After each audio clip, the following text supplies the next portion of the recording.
me to take action. She's referred me to several lawyers in her email that I could So ask you're help saying from. that this is actionable and it's winnable? Well, there are a lot of parameters involved, but it's definitely, you know, we can definitely go the length of the legal process. No, regardless if he is in Australia and you're in the Philippines, I mean, I'm sure there's like a Yes. jurisdiction thing and it gets Yes, quite complex. yes. and stuff. I'm not a lawyer, and I think this might be best answered by my attorney, but in the end, you know, if you go the length of it, there is a way, there is justice out there, and this is what we're after vindication. So you will fight all the way. I mean, you will want to win the case. Absolutely. Okay, so there's no way that this can be amicably settled. It might just take a phone call. Don't you think a phone call can cure it? Isn't there a way that these two former friends can get together again and talk? And We've tried many ways to communicate with him positively, and he sent very, very nasty replies to my lawyers. So I don't think Are you this can be upset settled that on his website amicably. now that he's getting donations? It's up to about $5,000 US now. Do you feel like he then is scamming everyone who is reading his blog? I'm sad that he's deceived a lot of people through his blog. I think he underestimates the intelligence. I mean, his main target, his main audience, rather, are the Filipino people. And I think through this blog, through his web of lies and web of deceit, he's deceived a lot of people. So I'd also like to send a message out there. You know, anything can be said in a blog. But why do you think more Filipinos side with an Australian than one of their own? In terms of the comments Yeah. that has been posted? Well, you know, in a blog, you have control over the comments feed. So there are people there sending positive signals. There are people there sending their support for me. But he can control that. He can control a comment in a blog. well, he did. I think he has time and again said that he posts everything because he is for free speech and that he welcomes all comments. And I have read anti-Brian comments also among the reactors. So, well, that's his. I would imagine that that's what he would say to Okay. something like that. Okay, so your message, you said that you had a message for everybody, or is it for Brian? Well, I have a message for Brian and, well, for everyone first. You know, there is help out there. If you're a victim of blog defamation, you can seek help. There are people out there, there are inspiring people like Ms. Sue Chef. Okay, I recommend you go through her website. It's very educational, it's very informative. And for Brian, I would like to challenge him to finally have the courage to face me. I have not been hiding. I have not left the country. I am not afraid of him. I will see him in court. Okay, Mo, Well, your last word on this? I've asked Brian, how far is this going to go? How long do you think this will last? Do you still have bullets left? Has everything been exposed? And he's like, no, it's systematic.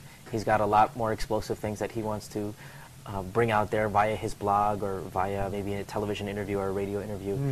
I just want to ask you if you're prepared for everything. I mean, For more. because if you say that this is all lies, then the sky's the limit on what could come out on you. Absolutely, and that's the unfortunate thing about the blog. And I also want to take this opportunity to actually appeal to our lawmakers to maybe, you know, investigate on the matter, and perhaps laws could be enacted to protect our people against blog defamation. You have been a victim of blog, you know, of blog defamation yourself. Perhaps you have, and Right.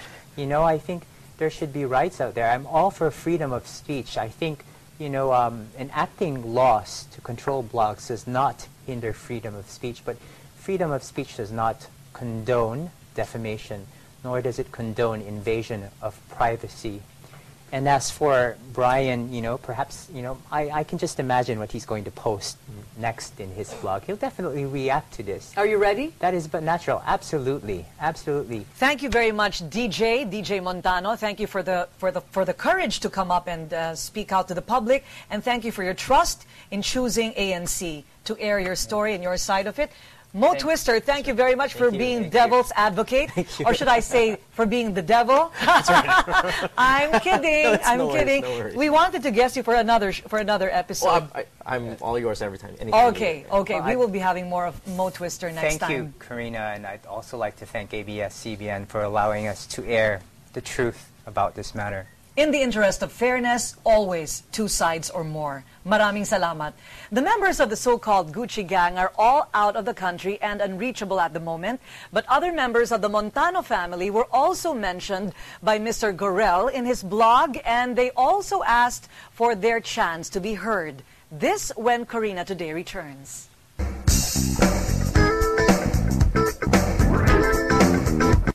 Gusto kong magkanegosyo. I want to provide jobs for Filipinos. Kaya I take Centrum. Centrum has all the essential vitamins and minerals working together to help Angel do all she needs to do. Gusto kong maging complete. Sa lahat ng milestone moments nung Everest team, kasama namin yung ABS-CBN. Ang ABS-CBN po, part sila ng team namin. Especially si Mr. Oscar Lopez and si Mr. Gabby Lopez. They put their faith in the team and what the team can achieve and what the team stands for. Pinaulit-ulit talaga ng ABS-CBN na walang imposible sa Pilipino kung magtulong-tulong tayo. At if we work together, mayroon po tayong maabot na mataas. Kami ang Team Everest, Team Kapamilya. Mahal ko ang pamilya ko. Kaya paglaki ko, gusto kong maging doktor. Lagi kasing may sakit si inay. Sisiguraduhin kong malusog siya. Pero sabi ni itay, mahal daw mag-aral. Kaya nga si kuya, huminto na muna. Pareho na sila ni ate. Ngayon, sila na nag-aalaga sa amin ni Ana, Junjun at Maria. At sa isang buwan, may bago na naman kaming bunso. Magiging doktor pa kaya ako?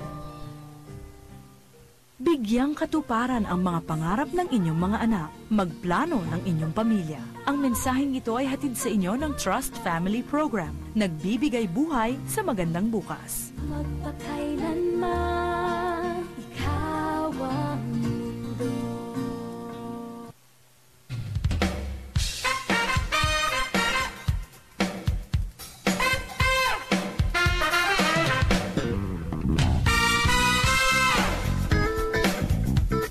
They were also mentioned in the Brian Gorel blog one way or another, and they say they will seek for their day in court.